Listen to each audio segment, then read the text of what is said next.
Hello students. So, ఈ రోజు నుంచి మన హిందీ నేర్చుకునే జర్నీ స్టార్ట్ చేయబోతున్నాం.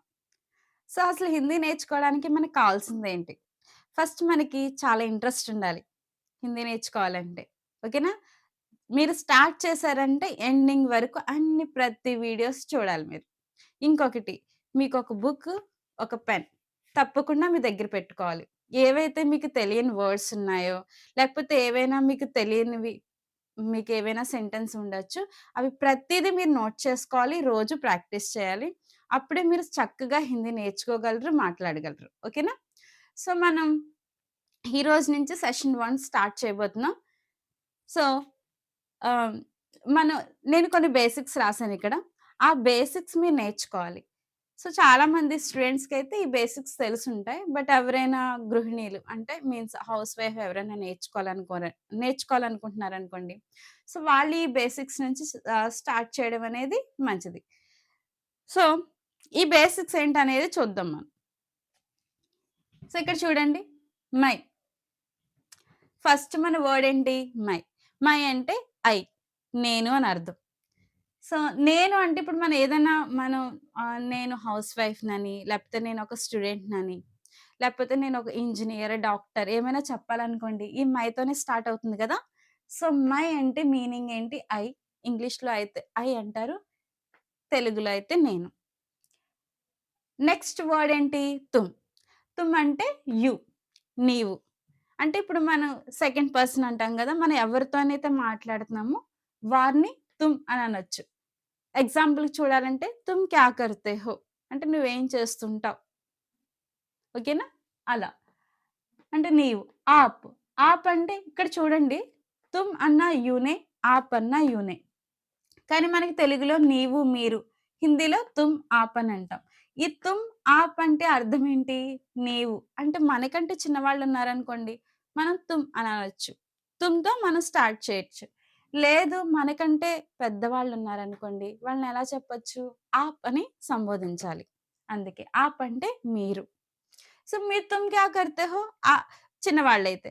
ఒకవేళ మనకంటే పెద్దవాళ్ళనుకోండి, ఆప్ క్యా కర్తే హై? ఆప్ క్యా కర్ రహే హై? అని అడగొచ్చు. నెక్స్ట్ హి. అంటే దాని మీనింగ్ హిందీలో అయితే వహ్. వహ్ అంటే హి వస్తుంది, షీ వస్తుంది, ఇట్ కూడా వస్తుంది. ఇట్, దట్ మనం అనొచ్చు. అంటే తెలుగులో అతడు, ఆమె, అది. వహ్ అంటే మనకి హి, షీ, ఇట్, దట్ అని చెప్పుకున్నాం. బట్ ఎలా తెలుస్తుంది మనకి హి అని, షీ అని, ఇట్ అని? సో, హిందీలో క్రియాపదం బట్టి అంటే వాళ్ళు చేస్తున్న వర్క్ బట్టి అర్థం అర్థం చేసుకోవచ్చు. ఎలా అంటే వహ్ జాతీ హై అని అన్నారనుకోండి, మనం షీ అని అర్థం చేసుకోవచ్చు. అవి ముందు ముందు మీకు తెలిస్తే మనం స్త్రీలింగం ఎలా రాయాలి, పుల్లింగం ఎలా రాయాలి అది కూడా నేర్చుకుందాం. వహ్ జాతా హై అని అన్నామనుకోండి, అది పుల్లింగం అవ్వచ్చు. ఓకేనా? నెక్స్ట్ వే. వే అంటే దాని మీనింగ్ ఏంటి? దే. దోస్ అంటే వారు, అవి. ఓకేనా? దీని మీనింగ్స్. సో, మనం ఇప్పుడు వహ్ అంటే సింగులర్ అయింది. అతడు, ఆమె. అదే దీనికి ప్లూరల్ చెప్పాలనుకోండి వే అంటాం. వే అంటే వారు. అతడు సింగులర్ అయింది. వే అంటే వారు. ఇంగ్లీష్‌లో అయితే దాన్ని దే అంటాం. ఈ దోస్ కూడా వాడతాం మనం. వే పుస్తకేం హై అంటే అవి కొన్ని పుస్తకాలు. అందుకే ఇక్కడ వారు, అవి అని కూడా రాసాను. తర్వాత నెక్స్ట్ వచ్చేసి హమ్. హమ్ అంటే మీనింగ్ ఏంటి? వి. వి అంటే మేము, మనము. ఇప్పుడు మైతో అయితే ఇప్పుడు మై సింగులర్ అయింది కదా! మన ఒక్కరి గురించి చెప్పేది. బట్ హమ్ అనేదేంటి? ఒక గ్రూప్ అంటే కొంతమందున్నారనుకోండి. మేము, మనము అని అంటాం కదా! హమ్ బాజార్ జాతే హై. ఇప్పుడు అదే ఒకవేళ మైతో చెప్పాలనుకోండి. మై బాజార్ జాతా హూ లేతే జాతీ హూ అని అంటాం. అది సింగులర్‌కి. బట్ హమ్‌తో చెప్పాలనుకోండి. హమ్ బాజార్ జాతే హై. సో, మీకు ముందు ముందు అలా వీడియోస్ చూస్తూ చూస్తూ అర్థమవుతుంది. నెక్స్ట్ ముజే. ముజే అంటే నాకు, నన్ను అని కూడా అనొచ్చు. అంటే ఇప్పుడు నన్నెవరైనా పిలిచారా అని ఒకవేళ మనం హిందీలో అడగాలనుకోండి. ఎలా అంటాం? ముజే కిసీనే బులాయా? అని అనొచ్చు. లేకపోతే ముజే చాహియే, ముజే యే చాహియే అంటే నాకిది కావాలి. ఇలా మనం యూజ్ చేయొచ్చు. నెక్స్ట్ సో, మేరా. మేరా అంటే ఏంటి? Mine, my. దాని మీనింగ్ నాది, నా. అంటే చూడండి ఆహ్, యహ్ మేరీ కితాబ్ హై. లేకపోతే మనం ఇలా కూడా చెప్పొచ్చు. మేరా నామ్ అని మనతో దాంతో కూడా స్టార్ట్ చేయొచ్చు. ఓకేనా? నెక్స్ట్ ఇవి చూడండి. ఉస్కా.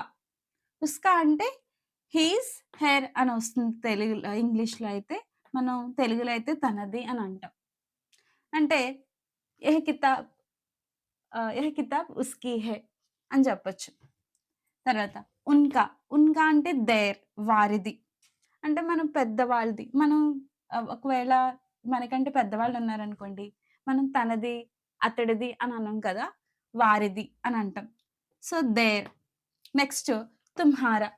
తుమ్హారా అంటే ఇప్పుడు మనం ఎవరైనా మనకు కొత్త వాళ్ళు పరిచయం అయ్యారనుకోండి, ఫస్ట్ మనం అడిగే క్వెషన్ ఏంటి? నీ పేరేంటి? అని అంటాం గదా! దాన్ని హిందీలో ఏమంటారు? తుమ్హారా నామ్ క్యా హై? ఓకే. నెక్స్ట్ హమారా. హమారా అంటే మనది, మాది అనొస్తుంది. ఆహ్, యహ్ ఘర్ లేకపోతే ఆ ఇల్లు గాని, లేదా ప్రాపర్టీకి సంబంధించింది గాని, యే హమారా హై.